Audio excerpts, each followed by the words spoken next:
O ito, pakinggan naman natin itong isang magandang balita na to. O, tinan nga natin ito. Hindi ko kasi napanood to eh. Ayan, tutol ka ba na ma-impeach sa pwesto si VP Sara Duterte? Gumawa po ng survey ang SMNI. Tingnan natin kung ano ang tugon. Sabi nila 41% ng mga Pilipino ay pabor sa impeachment ni VP Sara. Tingnan natin kung talaga bang pabor ang mga Pilipino sa impeachment ni VP. Ng pulso ng ating mga kababayan sa tanong kung payag ba sila. Alamin muna natin ng pulso ng ating... Ang ganda ng laptop ni laptop ni Jado. Di ba ito yung mga pang gaming laptop to? Ano ba to? Acer, Lenovo o Alienware? Ating mga kababayan sa tanong kung payag ba sila na ma-impeach sa pwesto si Vice President Sara Duterte. Alamin natin yan sa report ni Paul Montebon. Live, Paul.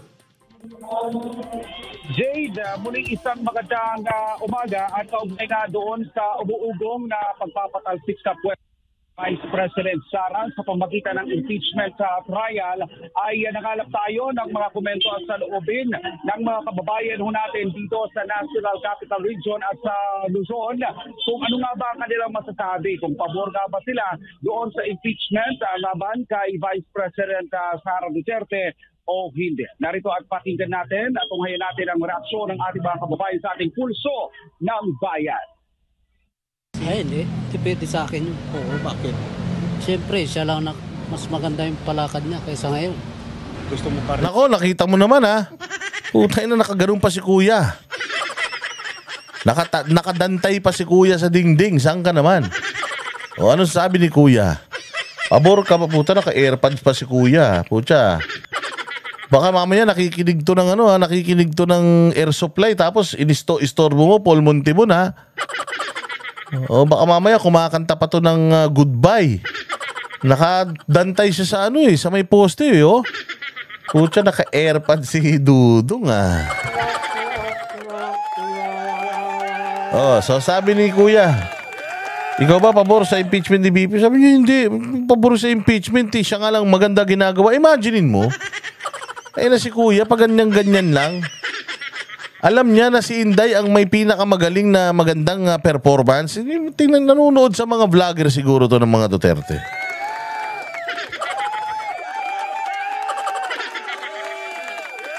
Matindi. Sige kuya, diretso mo. Si VP Sara. Oo naman. Dahil, mas maganda yung nila. Hindi kurakot. Hindi daw kurakot.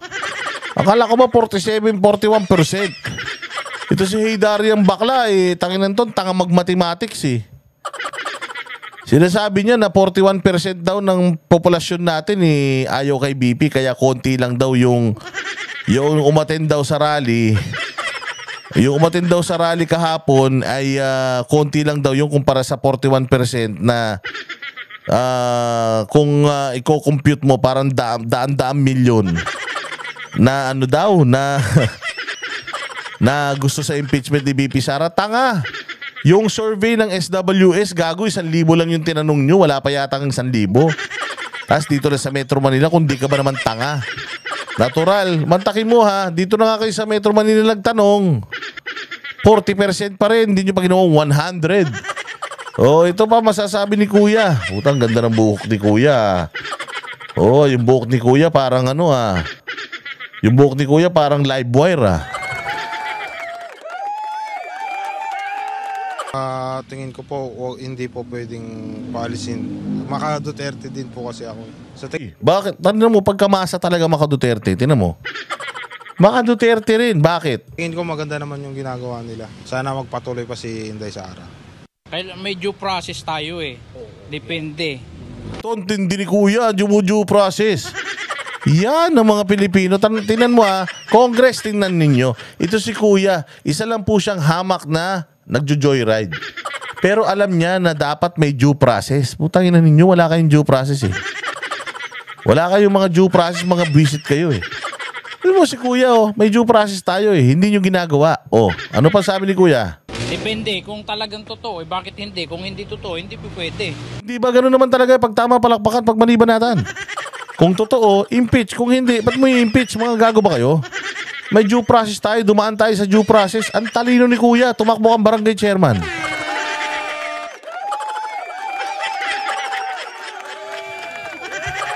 Antindi mo, ano mo, ito naman si kuya, ano mo masasabi nito? Putang ina.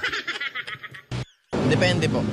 Bakit? Depende po kung maganda or kung maganda po yung ginagawa niya, kung natutulungan naman po yung mga mamayan, ba't niyo po siya alisin? Pero kung hindi naman po, kung mas na papaano po yung Pilipinas, edi alisin na po. Binoto ko nga Sara Duterte. Oo, tabong pong Marcos. Dapat nagtutulungan sila eh. Di ba? Eh, ano nga nangyari? Hindi natin maintindihan kung ano mangyayari rin sa kanila, di ba? Eh, sila nakaupo eh. Tayo na nyo eh. Ayun nakaupo eh. Binoto ko pa kayong mga hayop kayo eh. Tapos ngayon naghihiwalay kayo, nag-aaway kayo. Pati kami nadadamay rito eh. Ngayon nagpapalamig lang ako rito kumakain lang ako rito ng kwek-kwek eh. Tsaka ng palamig, hinatanong pa ako eh. Ano naman tayong ano ron? Kasi nakita ko yung pondo nga, di ba? Di ba yung pinag-uusapan nga sa ano, hindi nila mapaliwanag. Tapos hindi mo rin masasabi yung panig ng kabila. Ang tinitira naman nila si Martin Romualdez naman, di ba? Kaya sino nagsasabi ng totoo? Hindi. Bakit, sir? Sa tingin ko nakakatulong pa siya eh. Nakakatulong pa siya sa taong bayan. Depende po, 50-50 rin. Pero sa akin hindi po. Kasi baka mas maging magulo ko po kung mapa-impeach pa po siya. Diba? Ano mo mag-isip yung mga kababayan natin, Shosho. Mabuhay kayo na wala ang sakit ko sa inyo mga banateros talaga ba? Pucha, ginawa mo pa kami albularyo ha. Mga magiging pangulo. Kahit siya naman ako pumanig, wala rin naman akong mapapala sa kanila. Yun ang malupit. Putang ina niyan, tinatanong mo pa ako tungkol sa impeachment, putang ina niyan eh. Kahit naman ma-impeach si BP Sara, yung helmet ko, hindi naman pa napapapalitan eh. Yung jacket ko nga, kupas na oh. Putang ina ng gobyerno na to eh. Totoo naman. Putang ina, totoo naman, di ba? Sabi nga ni Kuya, pucha, kahit naman anong opinion ko dyan, ganun din eh. Hindi pa rin naman ako hindi pa naman aalwa ng buhay ko eh. Pucha, parang may hugot si Kuya. Siguro inaway ito ng kabit niya. Eh wala eh, may mga sariling mundo sila. Kaya tayo, kumilos na lang para tayo mabuhay na sarili natin.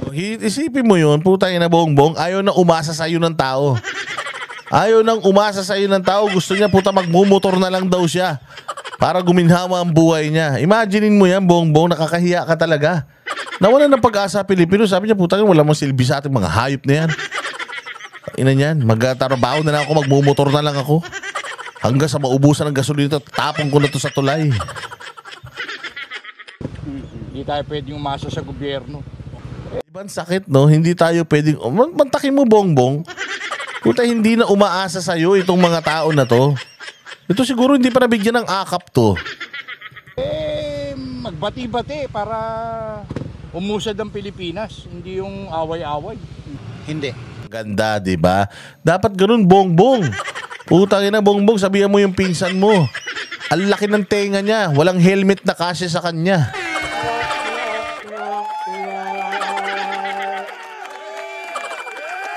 Oo, sa laki ng tenga niya, baka hindi siya pwede maging presidente ng Pilipinas. Oo, kaya yun, kita mo yung sinabi ni Kuya, away ka ng away para kayong mga tanga. Oo, putsakin na nyo, nagtakbo kayong dalawa magkasama tapos nag-aaway kayo ngayon para kayong masira ulo. Oo, magmumotor na lang ako. Oo, ito si Kuya, anong sagot? Ang pogi ni Kuya. Yan si Kuya mukhang artista, no? Oo, mukhang artista sa ibang planeta. O sige, play. Kasi hindi ko naman din alam kung anong i-impeach nila ng ganun lang na wala namang matibay na dahilan. Gumawa ng mali, yun ang dapat ma-i-impeach. Pero yung gumawa ng tama, dapat nadyan sa pwesto. Yun, o sino ba yung gumawa ng mali? Doon siya nakita mo si Kuya. Buti pa si Kuya may naiintindihan kahit naka-standby lang siya. Alam mo ba 3 days na siya dyan? 3 days na si Kuya dyan. Hindi pa siya umaalis. Hayop na yan. Oy, Kuyang, pangkape. Work mode na ako. Salamat kaayo, Kuyang. Mabuhay ka, palakpakan natin si Libra Boy. Uy, nagbigay to si Libra Boy sa atin ng pamigay ng 500 sa mga mga subscriber natin Oh, mabuhay ka. Yes po, severe mental illness ko.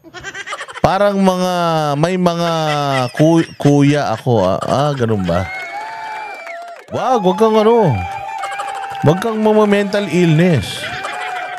Basta pagka malungkot ka, pumunta ka lang dito para sumaya ka. Libra Boy, salamat kaayo sa iyong pampakape, kuyang. Pag uwi mo dito, pakilala kita kay Sir Bong Duterte. Kasi mason din yun parang ikaw. Pag basta mason talaga, pogi. Tsaka basta mason, mayaman maaasahan. Walang hiya na yan. Thank you very much, sir. Ito, pakinggan pa natin sasabihin ni kuya. Sa akin, sir, depende sa kaso niya, sir, kung pwedeng i-impeach siya. Kasi hindi naman lahat ng VP, ng mga Vice President na pwede mong i-impeach, sir. Kasi depende po sa kaso sa sa kasalanan na nagawa niya.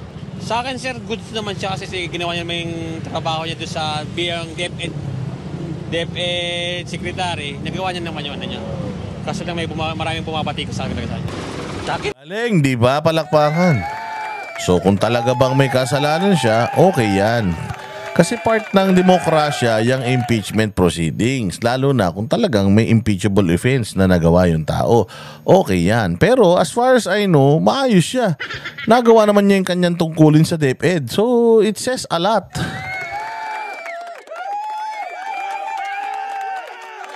Very good. Kuya, ikaw naman. Muntik ka ng ganda ng gupit mo Pucha, mayroon kang patilya tapos ahit yung gilid mo Sige, tingnan natin anong sasabihin nito ni Kuya Morning Towel. Hindi. Bakit? Okay naman sila Okay naman si Sara May magandang nagawa naman yung tatay niya Bahala na sila, sir. Tangina, medyo malabo yung sagot ni Kuya. Okay naman daw si BP Sara May nagawa naman maganda yung tatay niya Pucha, hindi naman yung tatay niya sinasagot Tinatanong si BP Sara Walang hiya to si Kuya, parang parang may tama pa si Kuya. Ito si Kuya, ano mo sinasabi nito? Kung ano yung plano nila. Sila naman nagdidesisyon kung si Sara, wala naman problema. Kahit sino lang naman sa kanila. Taga Mindanao, paboro kay Sara. Hindi ko alam, sir. Di ko po alam yung issue niya para sa kanya. Kaya di ko masabing dapat pa siyang patalsikin. No comment na lang po. No. Hindi ko rin po alam kung ano yung no comment din na ako kasi hindi ko alam hindi ako nanonood ng balita. Hindi ko sigurado na Bakit? May maganda naman yata siyang ginawa sa bansa natin Kung anong decision ng igalang natin.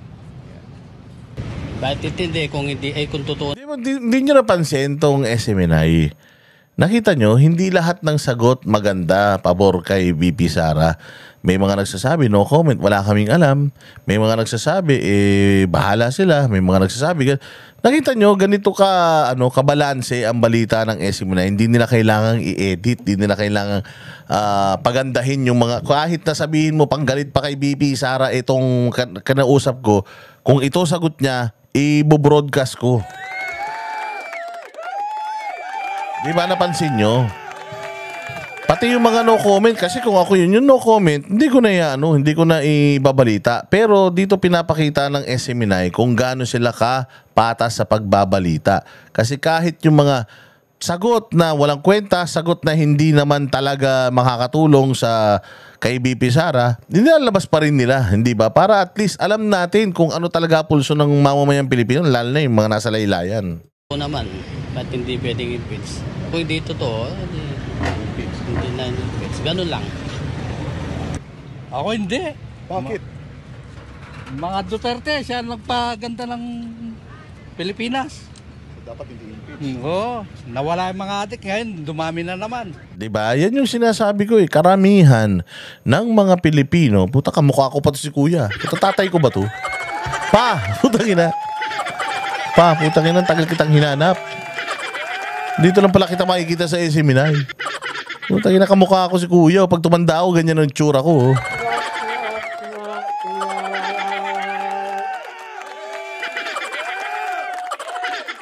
Kamukha ako, di ba?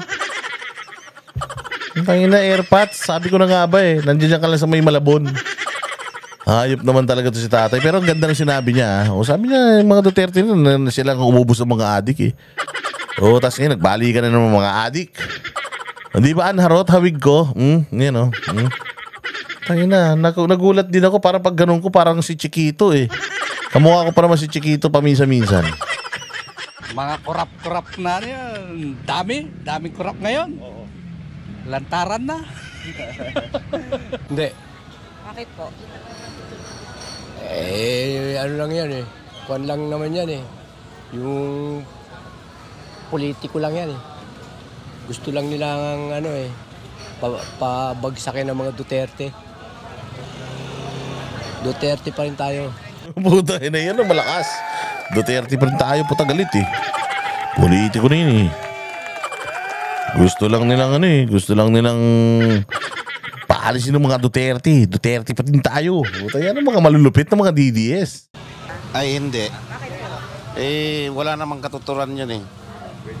Tsaka dapat mapayapa tayong mga Pilipino. Hindi naman siguro, pwede naman po siguro mapag-usapan yung para mapayos yung bansa at maging malinaw din sa mga mamayan na mga kabataan. Di ba, matitindi yung mga sagot ng mga tao. Lahat ng gusto nila, walang gulo. Putang ina yun, dami ng problema ng Pilipinas. Pinag-uusapan natin yung away politika nyo.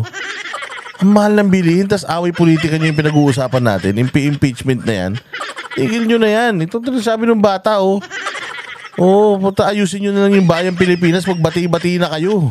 Kasi mga mga matatanda na gusto ng kapayapaan sa ating bansa na ayaw na magkaroon ng maulit na martial law.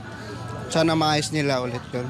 Ba't mapagkasunduan nila para okay po lahat yung mga mga sambayan ng Pilipino at magkaisa. At wala di ba magkaisa? Magkaisa na lang kasi. Ay na bongbong, yung mga nakapaligid sa'yo, kung ako sa'yo, tanggalin mo lahat yan. O, tas kayo ni Inday Sara, mag-usap kayong dalawa. Tainan yan, kayo ang una at pangalawang pinakamataas na posisyon sa Pilipinas, kayo ang mag-control. Tragis yung asawa mo, bongbong, busalan mo bibig niyan. Nitigil niya kamo yung kahibangan niya, hindi siya mukhang first lady. Mukha siyang November 1st.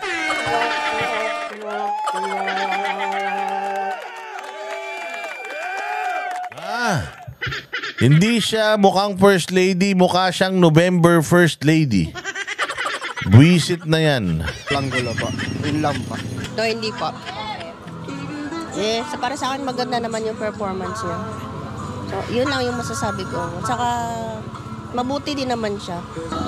For me po, kung siya po yung binoto natin, panindigan na lang po natin. Hindi po yung gagawa pa po tayo ng issue para sa ikakasira ng taong ating binoto. Tama!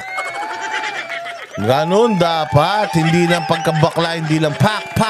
Ganon ng ganon. Kailangan maayos ka mag-isip katulad ni Ateng. O dapat kung sino binoto natin, suportahan natin. O at yung mga binoto natin, kapag palpak, sitahin natin. Ganon. Oo, pwede naman po. Dahil sa maraming bumabati ko sa tao sa kanya rin eh. Pero may dahilan pa para siguro mabago yung mga sinasabi nilang impeach. Baka mabaliktad ang pangyayari. Baka si Bongbong pa siguro ma-impeach. Tay dyan. Kaya nakala ko pa naman si Kuya anti-BP Sara. Yung pala anti-Bongbong din. Ay, hindi. Mabuti na lang ang sinabi mo yan, Kuya. O sana nga i-impeach na siya ni Jesus. Kasi sa hirap ng buhay na ngayon, pataas po ang mga bilihin eh. Hindi. Dapat pa siyang ma-impeach? Hindi. Bakit? Marami naman ang gawa yung niya eh. Si tatay niya. Siyempre, like father, like daughter. Hindi naman Labo. Pero si ate, nagsombrero kasi ng parang chihuahua eh. Kaya putang labo mag-isip eh. Dapat siya ma-impeach, hindi. Bakit siya hindi dapat ma-impeach? Puta, like father, like daughter. Ang gulo mo, te. siguro dapat magkaisa para maano nila yung ng Pilipinas, di ba? Si ate naman. Si ate naman nagkilay, pati yung talukap ng mata nalagyan. Siguro nagkikilay siya na atching siya. Napunta sa baba. Kayo naman nagkikilay lang si ate. In-interview nyo pa. Talaga naman to si Paul Montebon, no? Yung problema, dapat pag magkaisa na lang sila. Marami naman na siyang naitulog din. Si ate para namang stewardess. Si ate para namang nandito po yung fire exit. Hipanan po ninyo. Ganyan. If you want to, the buckle, just, parang flight attendant si ate,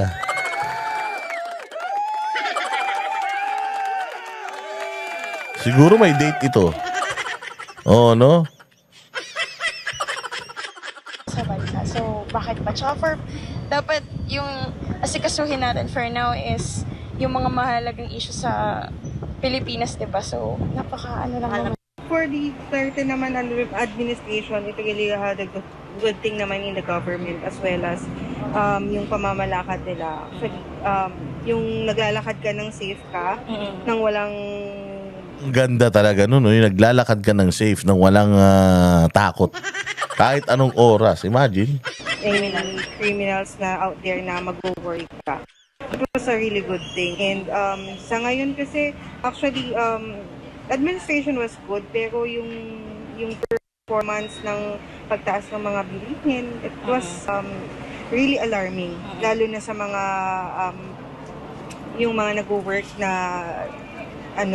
nasa like 12,000 monthly lang yung income. So, hindi po. Bakit po? Magaling po kasi siya eh. Yung pamamalakad niya? Yes. Nagagalingan po ako as a student. Kahit ano pong paninira ginagawa sa kanya, lumalaban po siya. Di ba, Pak? Ito naman si ate, Parang saan kayo galing ni kuya?